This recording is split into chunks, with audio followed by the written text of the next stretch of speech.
The Grumpy Gits are back with another fun-fueled episode. We take a look at power slapping, the new sport from UFC star Dana White. In light of his recent domestic abuse allegations, we ask, is this really a sport? We take a penetrating look at disability in sex with sex blogger Emily Ainscough and ask the question on everyone's lips, when, if ever, is a willy pick okay? See you next Tuesday. Again, pitch his Grumpy Git against Grumpy Git, and show partners Disability Expo ask us which Grumpy Git member we'd each kill, kiss, as well as what useless superpower we each have. All this in our usual eclectic mix of discussion, discourse and debauchery, so make yourself comfortable, sip your favourite beverage and remember, don't be grumpy alone.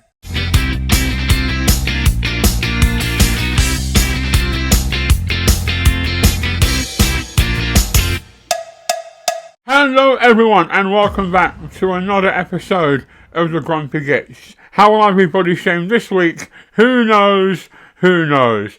I, as always, am your big dick host with the most, Adam Pearson, leading you through this cavalcade of disability, discussion, discourse and haberdashery. And I am not alone as always. Oh no. I am joined by three very good friends of mine because I believe in forgiveness. Up first, he's my friend, he's your friend, he's got a second name, Chris Lee Smith. How's it going, good sir? It's alright, mate, but nothing to shout home about. Nothing's happened. So it's just one of those. Today's been shit, but it hasn't been entertaining shit. It's just been little things that have been boring, so I can't really say anything entertaining about it. So yeah, move on, mate. I'm for today. So. One of those kind of meh days, right? It's one of those days. I mean, the most entertaining thing, it's basically little bits that have happened all through the day, like when I'm driving and the lights change red. It's little things like that, and they've stacked up all through the day, which has put me in a very dodgy mood. But no, I'm all right now. I'm on it. Well, I'm glad you're doing okay, and I'm sorry it's all... Let's try and bring some excitement to you this episode. Let's try and at least raise the bar a little bit. And also, you heard him laughing just then, a man who's been on TV more than me today. A man who decided if you can't beat them, join them. Mr. Duncan Casburn, how are you, my famous friend? Famous hardly, it was Devon Television. I mean, based on that, it will reach the rest of the world in 10 years.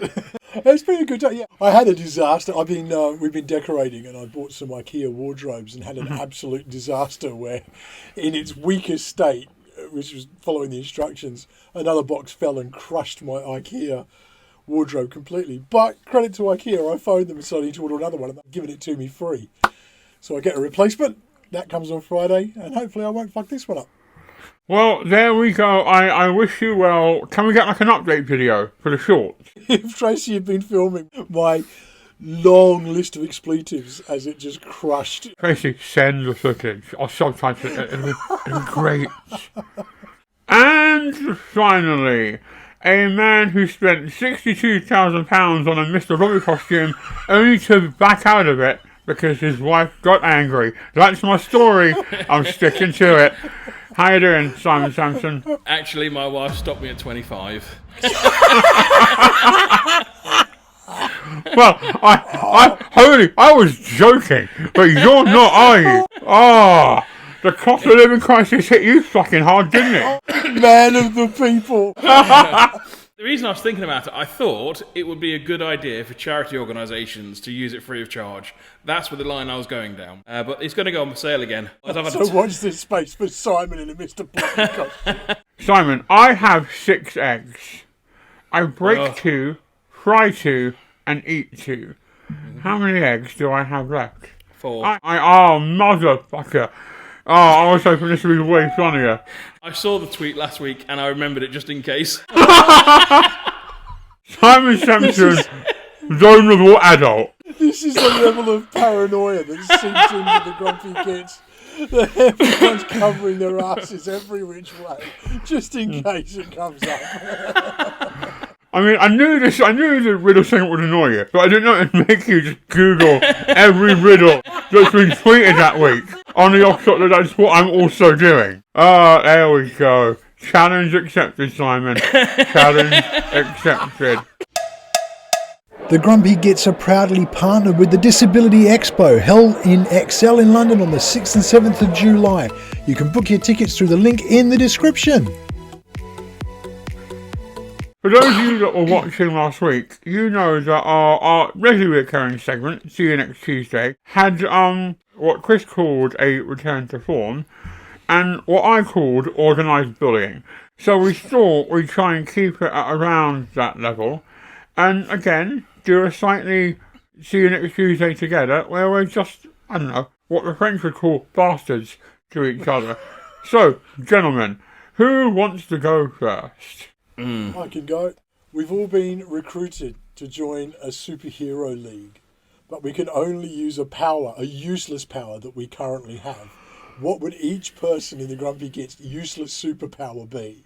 I've gone, Simon would be name dropping at a hat. That's his superpower. Oh, so it's a useless superpower. Okay. Yours would be the ability to instantly have your ADHD meds wear off. Oh, yeah, that's good. And Adam would just be pure sarcasm. Sarcasm or insecurity over the size of his manhood. That's right. Just either a or. Shrinking penis. That's what it is.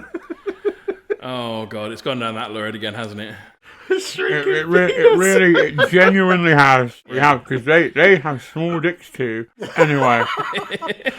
I'm okay with that. I don't care. Here's one for you. I'm severely dyslexic and I can't read out loud. So mine would be presenting Have I Got News For You? And what about the rest of us, Simon? Oh, Adam, useless superhero. Night vision. He can't see anyway. Chris, tiny shoelaces because you can barely reach them. He's got a good point. I cannot reach him. Not without bending my knees, but yeah. For Duncan, visiting a Toby Carvery. That's pretty useless. I mean, there's so many answers for this. Okay, let me think. So, Duncan, I'd have him be the best guitarist in the world, but the only song he's allowed to play is Everywhere by Michelle Branch. That's evil. That's pure evil. I'd have Simon be the greatest journalist in the world, but every single newsroom is up a small flight of stairs and there's no lift. And I'd have Chris be the best Formula 1 driver in the world, but he's always a little bit drunk. below a 0.5. Just over sort of like any reasonable health and safety requirement. That's amazing. And I'd have myself be the most irresistible man on earth with a tiny dick. Leaning into it, lads. Leaning into it. You started it. I'm going to finish it. So we should do it. Okay, Duncan he's only allowed to eat keto diet. Simon's is... I'm stuck with this one. There's so many options. There's so many options that it's gone blank. Simon's is he's got the fastest wheelchair in the world, but the battery life's only 5 seconds. There we go. I've landed. Right, my question. You and one other Grumpy Git are in a plane crash. You land on a deserted island. Which Grumpy Git would annoy you in the shortest amount of time to commit murder? Adam.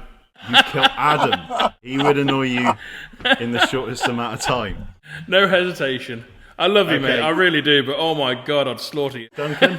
Who would annoy you What to time kill of day is the plane crashing? This is important. It's crashing at 6 in the morning, just for the sunrise. No, that's okay then. I was going to say you. If it was like I know where 7 you're p.m. Say 6 Meds a.m. wearing off.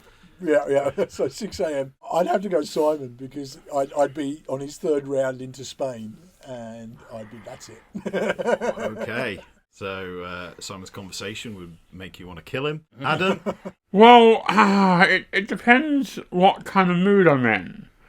Because I reckon first day you'd be alright, then the meds would wear off and you'd be insufferable. Duncan would be walking around playing Everywhere by Michelle Branch ad nauseum, and I'd want to kill him. And someone would be like, you know, I own this island. Yeah. In the shortest amount of time, who would annoy you first for you to... Oh, Simon. Yeah. But Adam, you're everywhere to me. Duncan would just be wandering the island crying because he hasn't got his guitar. He's just weeping through the night, and you just sneak up with a rock and just He'd make a guitar out of like coconuts and palm leaves or something. I find the desert island stuff weird because I've come to the conclusion that Tom Hanks, he definitely fucked Winston, didn't he? Wilson. He definitely fucked Wilson. Like, definitely. Wilson's mouth wasn't in the best shape for that. No. But his anus. Oh. My question is, if you had to sit in an interview, which one would you choose and why? Interview 1 is Kate Garraway and Matt Hancock. So for people who don't know, Kate Garraway's husband has had an horrific time with COVID, and he is now severely disabled. Matt Hancock broke the rules during COVID. Prince Andrew being interviewed by the BBC, because let's face it, we all know what happened there.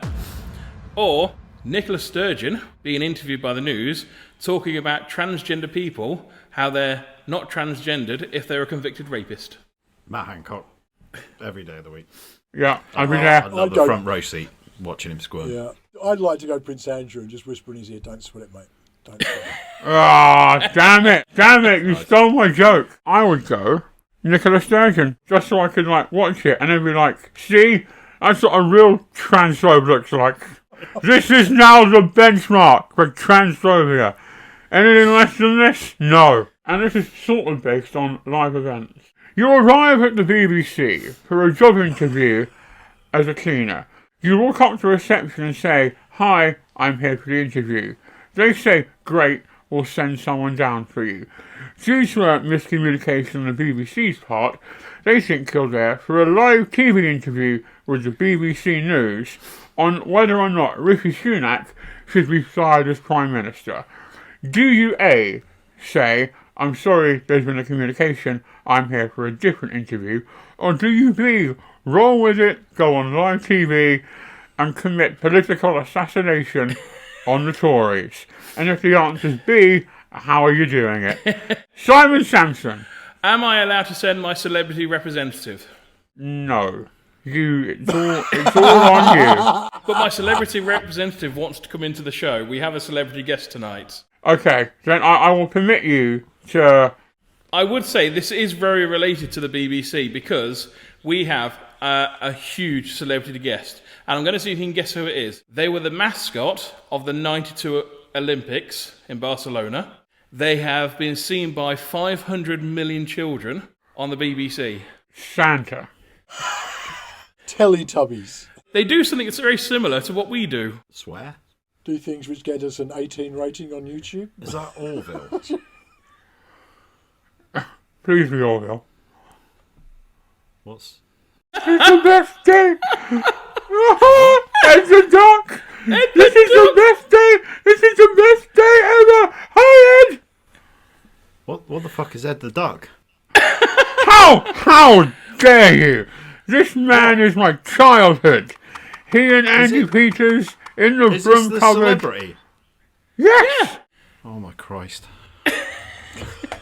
Well, Right, Gordon, we've got the to go for- apologise for anybody under 30. I don't know what the fuck that is. I have no clue.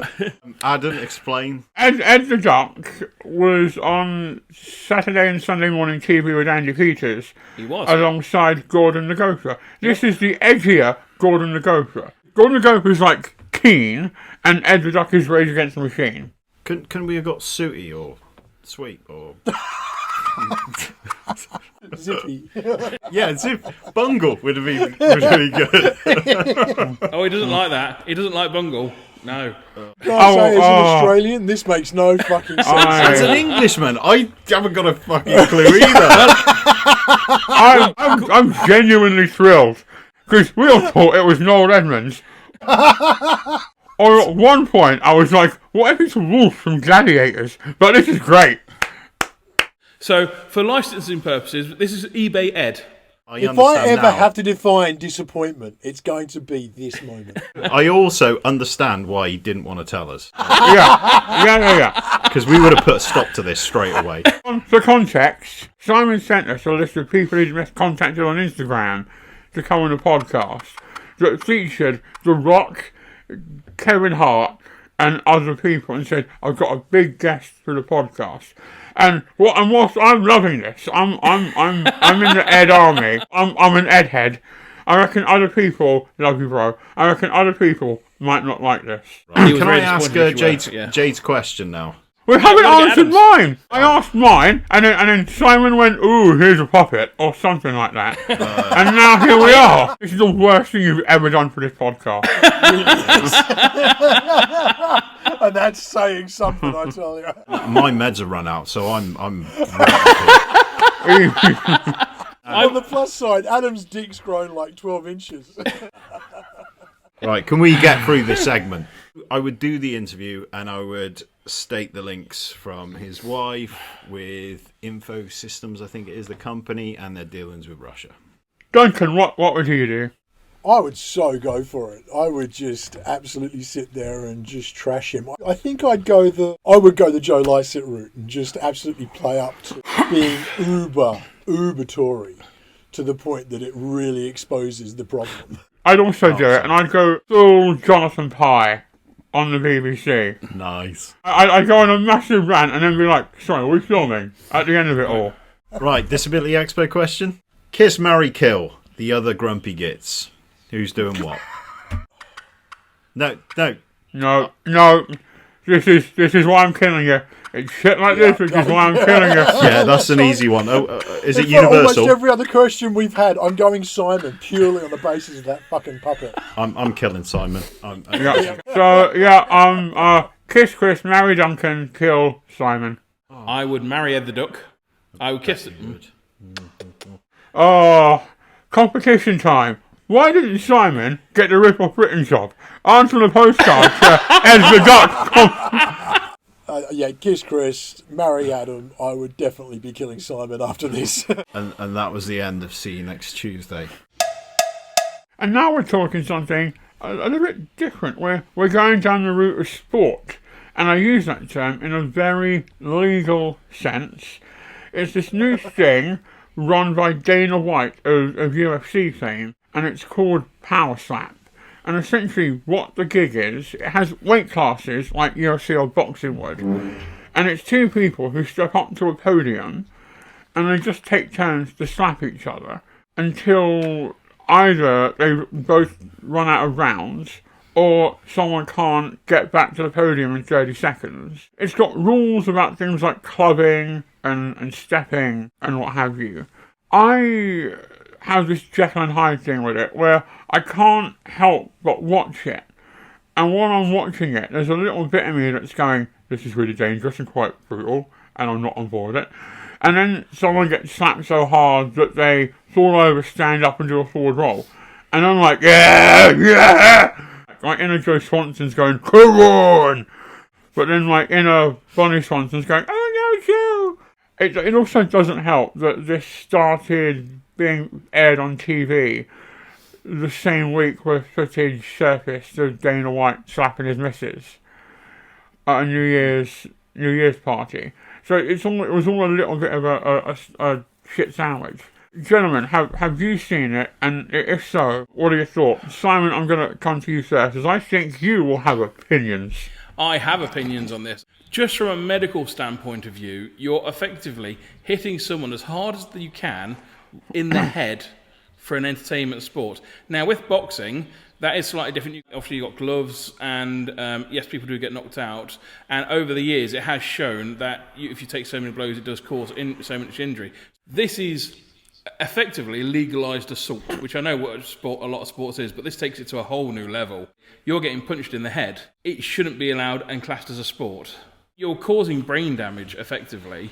Why are you smirking? You've got two people who are in it willingly together. Yeah. I'm gonna admit, I was against this originally, and then we had that last segment, and I had the overwhelming desire to power slap right now. Other than that, I don't know. I think it's that sort of bedroom behaviours and things that people get up to, and if it's two consenting adults, is there a problem? Well, it's two consenting people who are getting slapped. Is it really a problem if they've made the choice? It's not assault if I'm saying, "Go on, then hit me." everyone's a willing participant. The real problem is that, obviously, like Adam said, it's come up at the time that he's been filmed slapping his wife, and that's unforgivable. That is assault in the worst way. I'm in the same boat as Adam, because I hate myself for at times being entertained by it. Because I'm like, this is just idiocy. And I hate to admit it, but I kind of agree with Simon. Sorry, what? Sorry, what? What the fuck happened there? Hardest thing I've ever had to say. But they did this whole build-up, a bit like WWE and, the YouTube boxing. And this guy was giving it the big one, like, I'm number one and all this. And literally the first slap, he gone, completely gone. And I'm like, you deserve that. And I'm like hating myself because I'm entertained that an asshole, a jumped up asshole, got slapped and put out. Mixed emotions.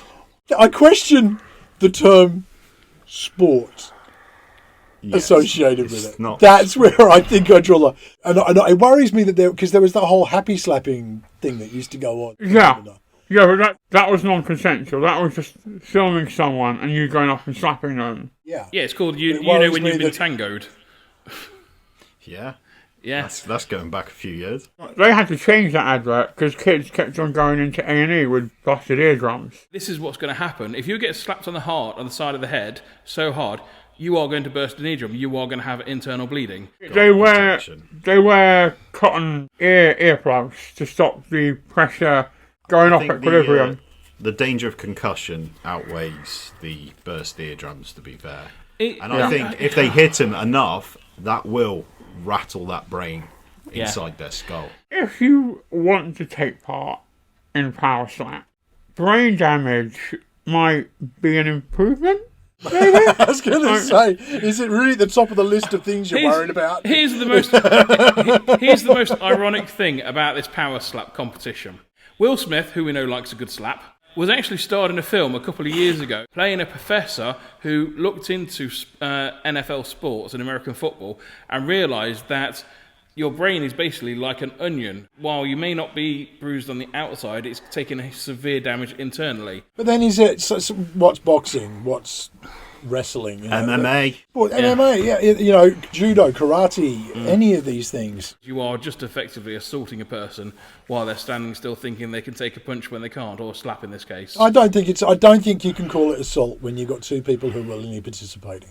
So that's Fight Club. Not assault. Yeah, exactly. The first rule is we don't talk about it, so let's move on. If there's anyone watching this who does like power slap or slap fight, get in touch with you. Genuinely would love to talk to you and find out what the thought process is, what the training process is, who's the nicest person you ever slapped, who would you like to slap. What was the bet you lost to get involved in the first place? All that stuff. all that stuff. So yeah, absolutely get in touch. So Simon, power slap, I'm assuming you're a no. Absolutely, it should be banned. Duncan, final thoughts. If they're stupid enough to be on it, go for it. Just don't let it become a trend amongst other kids running around slapping each other. And Chris? It's an internet trend that's been taken by Dana White and tried to legitimise. Sometimes I like watching it, but a sport, nah. And I'll be watching it every week without fail the next morning. It is time now for another patented Grumpy Gits interview. That's right, we patented interviews. Deal with it, Louis Theroux. We spoke to the wonderful Emmy, who is a disabled sex blogger. Duncan and Chris sat down with her. So let's hand over now to Duncan and Chris in the past. Ooh. Yes, thanks, Adam. We are here with the fantastic Emily Ainscough. Emily, how are you today? Hi, I'm good, thanks, Duncan. Chris, do you want to introduce Emily? Yeah, so is it Emmy or Emily? Which you prefer? Most people know me by Emmy, but I'll answer to both. So Emmy has got a fantastic blog, and it discusses almost inner details of kind of your life and what you do. And details, literally. It is, and I was reading it last night, and I was thinking, this is hardcore and fantastic. This is brilliant. So tell us a little bit about your blog and what you do. So basically, I've always been a romantic.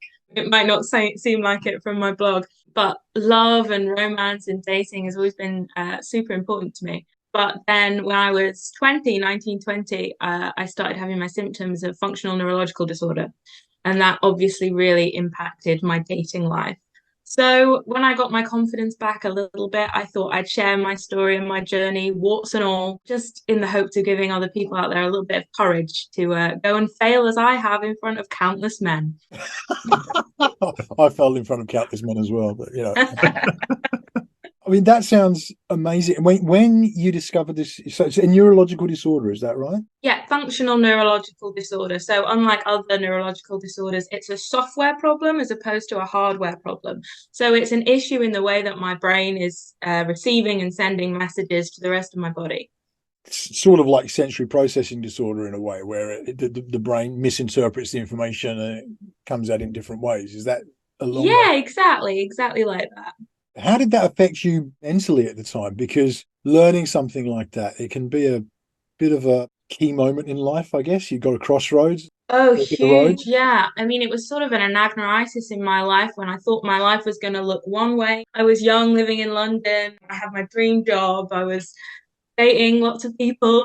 And then sort of overnight, like my legs didn't know how to move anymore. And the way it started, actually, I had an episode of 5 days where I couldn't speak at all or move my neck. And obviously, they took me into A&E and they were like, she's having a stroke. And then they go, okay, great, we can confirm that you're not having a stroke, so you can go home. And it's like, I can't speak, I can't really move. What am I supposed to do? I'd say thank you, but I can't. Yeah, exactly. So it was kind of, bittersweet. I mean, I was glad I wasn't dying, but also I could have used a little bit more assistance. And the thing with FND is a lot of people don't get their diagnosis straight away. There's a lot of checking for other things and then referrals and referrals. And these referrals, as there's like 9 months between them. And in that time, you're having to work out how to go to the loo on your own, how to brush your teeth, like how to Relearn life in exist. a way, isn't it? Exactly. You're like a toddler, but in like this big body that's just plonking around. I'm reliably informed I still fit that category, but for entirely different reasons. So from the point of diagnosis, how long did it take you to kind of get your confidence back? Be part of society as you wanted to be? That's a huge question. I don't think I'm there yet. I think it's a journey that you go on. Well, for me anyway, since the diagnosis, probably for the rest of my life, I'll be learning new things about myself and the way that I deal with this condition, what it means for me and my confidence. I didn't notice for a long time that I was suppressing a lot of these feelings of inadequacy or a lot of anger, of neglect, all of these things that were sort of going on for me during my diagnosis that I wasn't dealing with.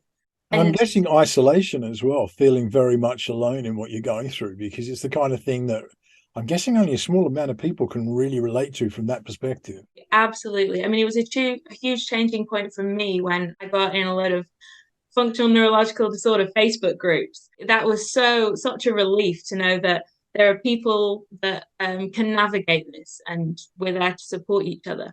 But yeah, it took me a long time to feel in any way myself again. But yeah, I'm slowly working on my confidence and working out who I want to be as this new Emmy. And it's an exciting journey. Let's get back to the blog. How did your friends and family react to your loaded question. I know. Yeah. I How just much want time to have know. we got? Let's get the best and the worst reaction. Or were they all positive? They were absolutely not all positive. Okay. There was an enormous amount of positive feedback immediately. Friends, close friends, some people I hadn't spoken to in years and years and years. Some people I'd met like once and we'd exchanged socials and then never spoken again. Were reaching out to me saying how much it was helping them or that they admired it and that just they liked having that forum. And so that was really good for me to have that immediate flow of positive information. But then on the other end of the stick, I come from a really religious background. Both of my parents don't believe in sex before marriage.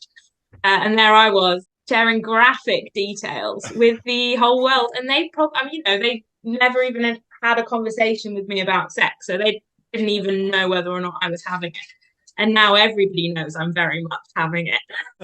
This is like Katy Perry when she came out with her first single. She had really religious parents, then she brings out this single. So, yeah, but it's exactly like that. have they got over it now, or is So yeah, everything okay? And Is it an everything's unspoken fine. thing? It doesn't get mentioned at Yeah, Christmas. yeah, It's we just still silent at the speak. table. Yeah. It was a lot of very awkward, very difficult conversations, but I understood that because this is something that I'm doing and that is valuable to me, and that I am putting them outside of their comfort zones, the onus is really on me to be strong and to be calm and to be kind, answer their questions, try and explain it. And when they didn't understand, accept that and say that that's okay. They trust me, and I would say they've dealt with it as good as they could do with the beliefs that they have. And I feel very grateful that they haven't completely disowned me, or, there's been no shouting and screaming. I think that really stands as testament to their character. When you started the blog, was it for you or was it for other people? It was 100% for me. So the dream job that I was talking about when I was in London, I was writing because I've always wanted to write. So a huge part of dealing with my FND, a few years into sort of navigating my physio and my day-to-day functioning and learning who I am again, I realized that I just really missed writing. Writing as part of my day was a really strong part of my life, and it helped me process. It was a creative outlet, and we should all do more of what we love, right? At the beginning, it was for me. And also, I think there was a part of it that was, I need to be brave in accepting who I am, coming from that background with my parents. I always knew that I didn't have the same beliefs as them. So it was kind of like a rip the band-aid off, just like accept who you are and be happy about it. And then you can learn and grow. Definitely for me. And if other people enjoy it, get some little giggles, then that's just a cherry on the top of the cake. Thank you, Chris. Thank you. We won't ask why Chris is enjoying it. We know. what did I send you on WhatsApp that made me laugh? Was it keep your willies out of my inbox or something? Yeah, on keep your the willies out subject of of my dick inbox. pics. Honestly, it actually made me chuckle at the time. Obviously, we've heard a lot of the positives with the blog and how it's helped people and helped yourself as well. But has it attracted any negative? Is it brought on any unwanted attention at all? 100%. So yeah, a lot more unsolicited dick pics.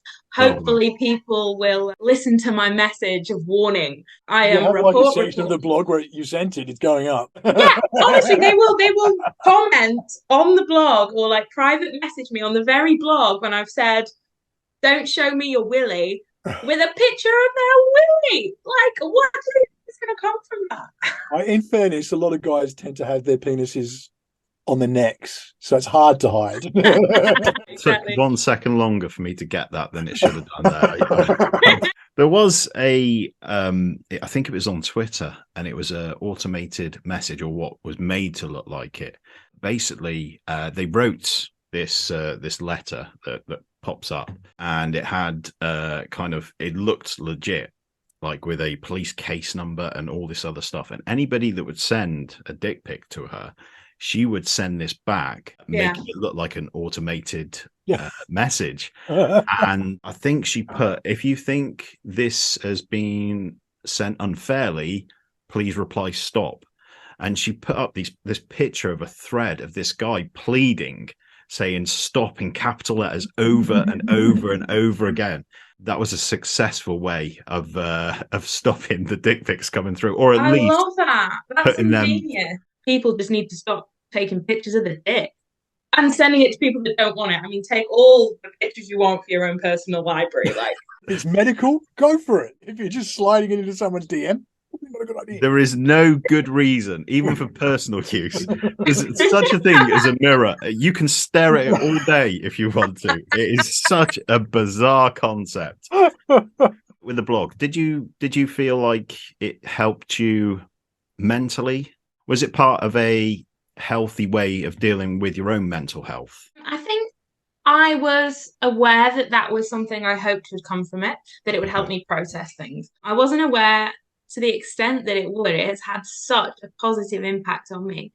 I always say, for the first time in my life, I really feel like I am on the right track. I am doing the right thing. I'm learning about me and looking after my mental health, because taking time to process in a day, complete quiet, no telly in the background, no podcasts on or music that you're listening to, actually dealing with what's happened to you and your own body and your own life, not even strictly to do with disability. It could be just your day-to-day life. That is important. It's something that we never really give ourselves enough time for. So this kind of forced me to do that. Have you had, because obviously you go into detail on your blog, have you had anybody come back to you after you've written about them and they didn't realise? No, because Oh, damn it. It's Guess nice who that writes no one's most come of the back. See You Next Tuesday questions? Yeah, I know. Yeah. I was really hoping for something juicy. so I mention to people on a date if I'm planning on blogging about it, I say, look, I've got this blog, I'm always kind. Is it okay if I use this for material? I will never share anything that you wouldn't want me to. Everything is done with love and silliness. So I'm never going to be like rap sheet on this guy because that's not fair. But I have had people that say they won't read it. That's the boundary that I set. If I do this, I need you to not read it because then we can't go anywhere. If you're online reading about what I thought of the date, then that's not a healthy relationship. So I have had people that said they wouldn't read it and then definitely did because they've even sort of used the language that I used or quoted me on something. And I'm like, not read my blog, have we? It's such an interesting area to go into as well, because I think there's this wider perception that sex and disability are two separate things and almost they shouldn't meet. It's a ridiculous belief, but it's sort of maybe just a complete naivety that, of course, disabled people or people with neurological disorders or people with hidden disabilities, whatever, they're still sexual people. It's a part of human nature, part of human being is sexuality. What's the response been through the disabled community and that community in particular? That's been one of the most rewarding aspects of it. A lot of people in the disabled community have sort of taken their first brave steps into dating with me or shared some like amazing, sneaky, cheeky stories or, sexual failures, which, I'm with you there. It's not easy, but it's been really nice to sort of see all these people come out of the woodwork to join in a conversation that hasn't been there. People aren't having it. And especially for someone that had my disability, happen to me in the middle of life. So I know what it was like before and I know what it was like afterwards. It's not like when I got my FND, my libido went out the window. So people, they might come up to you and say, she's so brave when I'm being episodic in public or I'm struggling to move. They might be kind and generous and supportive, but none of them are going to be coming around asking for my number. And I think the way that we can change that is by making it a conversation that is okay to have, saying, look, yeah, I'm disabled and I like to have sex. I mean, it has been an absolute pleasure talking to you. Refreshing. It's so nice to have these conversations where it's just genuine, natural conversation and opening up an avenue of conversation that isn't spoken about enough. So massive thanks to you. Thank you. It's been so much fun and I love the show. So I'm in it. You're the one. That's brilliant. Thank you so much. We will hand back over to the main podcast now. So back to you, Adam. With that, we have come to the end of another fantastic episode of the Grumpy Gits. Gentlemen, it's been a pleasure as always. Chris, if people want to follow you online or find out more about the happenstance of the Chris Lee Smith, where can they do so? I'm on Twitter at the Real Grump Dad, and I've recently joined Instagram. I don't know what for, but yeah, I have. There we go. Go follow Chris on the Twitter and the Instagram for no reason, it would seem. Duncan, what about you? I can be found on Twitter at Who the Fuck Is Ed the Duck. Actually, no. You can find me on pretty much all social media under PDA Dad UK. And son, if people want to find out more about you and how much you paid for Ed the Duck, where can they do so? They can find me on Snowball Community. Please download the app and leave reviews. You can also find me... Oh, you can't find me on Twitter anymore. I'm banned. So, it's just Facebook, I'm afraid. Nothing banned from Twitter. Banned from the internet, if I know things correctly. And you can find me at Adam_Pearson on Twitter and Adam_Pearson_TV on the old Instagram. Ed, stop heckling me. or there'll be trouble. Anyway, from me, Adam Pearson, from him, Chris Lee Smith, from him, Simon Sampson, from him, Duncan Casburn, and from our special guest, Ed the Duck. Take care, see you all next week, and don't be grumpy alone.